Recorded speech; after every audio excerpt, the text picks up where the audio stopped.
I was hungry and you gave me food. I was hungry and you gave me no food. I was reasonably fed and you disrupted the stable climate on which my farm depended. You exhausted the fishing grounds my traditional and sustainable hunting relied upon. You contaminated my meals with heavy metals, novel organic compounds, and almost invisible microplastics. I was thirsty and you gave me something to drink. I was thirsty and you gave me nothing to drink. I was blessed with a river that you dumped heavy metals into. My spring was privatized by a multinational corporation. My aquifer was contaminated by fracking. My lake was choked with algal blooms due to runoff from overexploited soils and livestock. I was a stranger and you welcomed me. I was a stranger and you did not welcome me. I was a stranger seeking safety in a strange land, having fled violence and persecution, and you called me illegal, locking me up for years in inhumane conditions, without trial, without lawyers, without justice, without hope. I was naked and you gave me clothes. I was naked and you did not give me clothes. I was clothed and a maker of clothes, and you bought so many new clothes that you were throwing away more than 20 kilos of clothes each year, much of it after just a single use, much of it made of synthetic materials that won't break down for centuries, much of it made by exploited labor, like me. I was sick and you took care of me. I was sick and you did not take care of me. I was healthy and you made me sick with particulate air pollution from dirty energy. You filled my eyeballs with ads designed to sell me unhealthy products or to give me an unhealthy body image.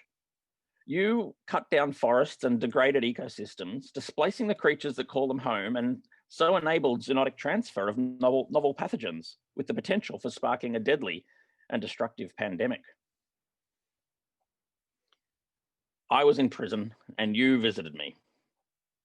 I was in prison and you did not visit me. I was a whistleblower standing up for truth, a citizen protesting injustice, an Aboriginal person minding my own business, and you locked me up, turned a blind eye to police brutality and traumatic strip searches, to the erosion of civil liberties, and all the while implicitly tolerating or even defending political corruption and corporate fraud. If Jesus, in our passage today, was this critical of those who merely failed to do good, what do we think he might say to those who actually participate in causing harm?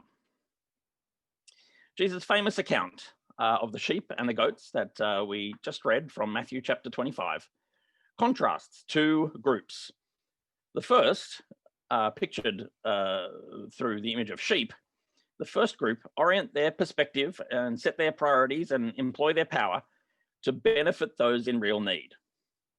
However, the second group, the goats, are portrayed as neglecting to do these things, closing their eyes to the plight of the oppressed and continuing with their busy lives, oblivious to the presence and pleading of the one they call Lord. At first glance, the passage seems to contrast those who do works of mercy with those who omit them. Jesus praises those who feed the hungry, criticizes those who don't, and so on. But my little thought experiment that we began with was really trying to answer the question, what of those who take food away? If neglecting to mitigate harms is condemned by Jesus in such terms, should we perhaps be even more concerned if we might be helping to cause such damage? Now, this is a complex question, but part of its complexity comes from living in a very complex, advanced society, and one that's got very, very good at many things. And we could list many of those, and many of them are excellent things. But one of the things we are arguably now better at than almost any social order before us is the art of collective self-deception. We're very good at fooling ourselves. We have systems and stories, distractions and delusions that can prevent us noticing or really pondering certain uncomfortable realities. The systems we're part of can place a big gap between the actions we take and those who bear the consequences of them. And especially if we have money, it's easier than ever before to insulate ourselves from the consequences of our actions, to avoid having to think much about the harms of the system in which we are, on average, the winners. Systems that we can't individually change or replace or overthrow, but systems that nonetheless we participate in. And statistically, we might not think of ourselves as particularly well off, but statistically, most people who live here in Wentworth are amongst the wealthiest in the world. Each of us may be all too aware of our own financial struggles and challenges, which can be very real and stressful. Nonetheless, the average net wealth of a Wentworth resident is higher than that of 99% of the global population. And perhaps we don't notice that fact because we're surrounded by and large by others who are also predominantly the winners in a material financial sense of the current system.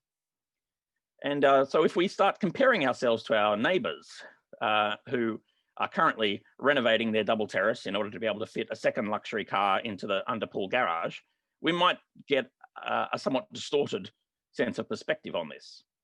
But wealth, especially concentrated into an area like this, facilitates our collective self-deception at times.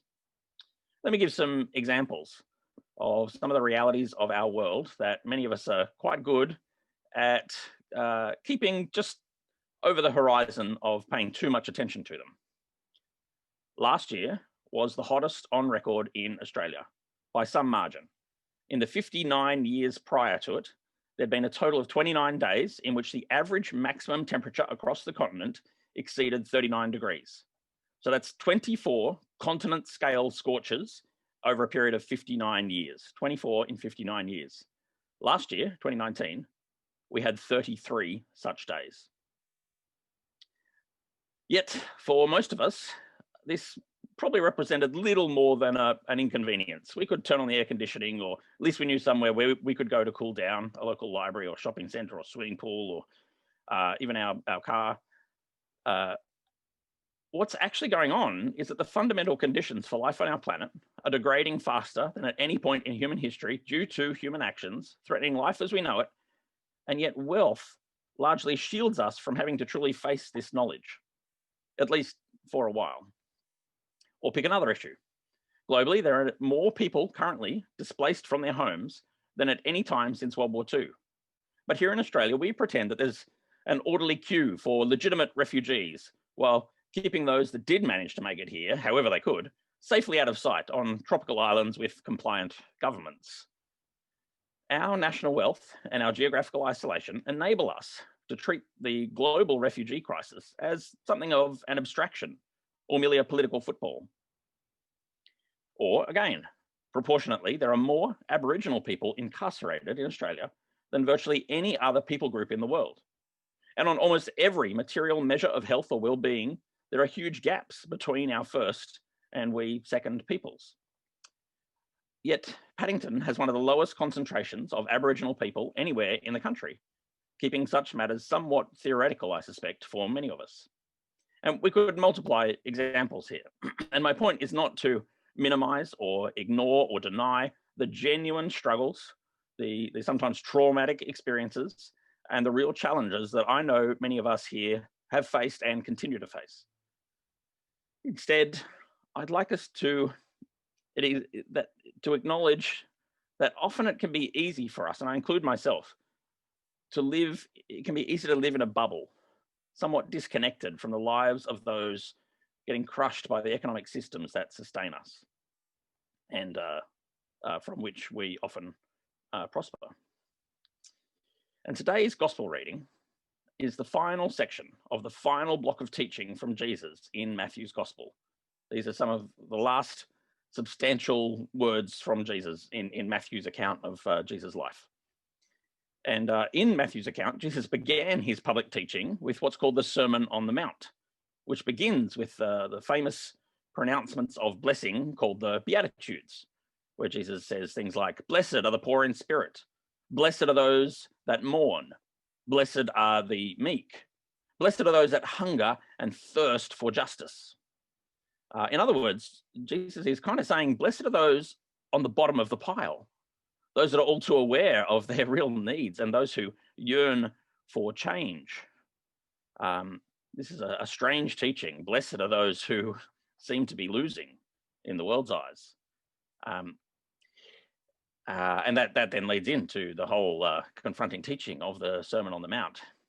But Jesus ends his public teaching with this passage, equally confronting. This passage of the sheep and the goats, where he goes beyond pronouncing blessing on those on the underside of history. Here in Matthew 25, Jesus again affirms that those who care for and identify with such people belong to God's kingdom. But he goes beyond that, and in this chapter, Jesus himself identifies with the poor and the downtrodden so closely that their needs are his needs. Their suffering is his pain. Their plight is his. When we see the least of these who are hungry or naked or sick, that Jesus so closely identifies with them that we are seeing Jesus.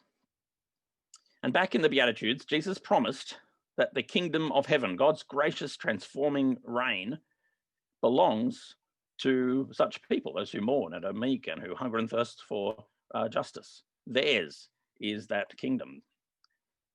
They are the ones who will receive comfort. They will be filled. They will inherit the earth, in Jesus' words. And here in our reading today, Jesus sounds a final warning to those on the flip side, to those of us with power, with privilege, with prestige, with reputation and riches and perhaps religious respectability. And the warning from Jesus is this: if we don't place these realities, that is our power and privilege and prestige, if we don't place these realities in service of the least and the last, if we don't seek Christ through solidarity, care, and humility, if we simply go with the flow of our culture, accepting its blind spots and joining in its comforting illusions, then is our faith as dangerously misguided as that of the religious leaders in Jesus' day. And over the last month, as we've been reading through these chapters towards the end of Matthew, I've been repeatedly saying that these passages that we've been reading appear in a very particular and highly polemical historical context. They're not isolated nuggets of timeless wisdom. They are pugnacious parables with a pointed target. Namely, they are intended to skewer the religious leaders in Jerusalem for their hypocrisy, their bullying, their self-righteous, self-serving selfishness. They are skewering the kind of religion that wears a mask of piety while actually preying on the poor. And so in Matthew's gospel, the renewal movement building around Jesus, all those who are following him and flocking to him, represented a real danger to this spiritually abusive religious nationalism. Jesus' presence in Jerusalem threatened to topple the delicate power balances and political compromises of the status quo at the time. And so within just a couple more chapters of Matthew's gospel, the very people that Jesus is here criticizing will go on to effect his legal murder, his execution. The respectable oppressions of the status quo cannot tolerate the radical demands of justice articulated and instantiated by this Galilean prophet. But this prophet will turn out to not be just another messenger who gets shot, another messenger who impotently railed against the crimes of hierarchy before being nailed back into submission or silence. For this prophet is also God's promised king, the Son of Man, in that very significant phrase first used by the prophet Daniel, that Daniel wrote about hundreds of years before Jesus and that Jesus took to describe himself. This is the ruler whose power turns all authority on its head. Jesus is the Davidic shepherd, the shepherd like King David, spoken of by the prophet Ezekiel that we, in our first reading today. That is the one who also fulfills the divine promise that we read. I myself will be the shepherd of my sheep, and I will make them lie down, says the Lord God. I will seek the lost, and I will bring back the strayed, and I will bind up the injured, and I will strengthen the weak. But the fat and the strong I will destroy. I will feed them with justice. That is, this is a king who cares and protects the vulnerable, who wants the whole flock to prosper, and so stands opposed to those bullying stronger sheep who push their way into hoarding all that's good. So as we gather for worship this afternoon, on the last Sunday of the church calendar before Advent starts next week, we remember Christ the King. That's the theme of this final week of the church calendar before we turn our eyes towards the coming of Christ and begin the whole cycle again. The final week is remembering Christ the King. And that's not in order to justify the power structures of our present situation, as though King Jesus just gives his thumbs up to all those currently in authority, but quite the opposite. This is a king who turns everything upside down. And so we come not to affirm things as they are, but to refresh our loyalty to this royal agitator for social justice. Our loyalty to this subversive, dangerous, executed extremist, this one who we meet not just in bread and wine as we share in communion in a few moments, but the one who, according to this passage, we also meet in the bodies of those without bread, in the spilled blood of those who keep being sacrificed so that the wealthy can make yet more dough.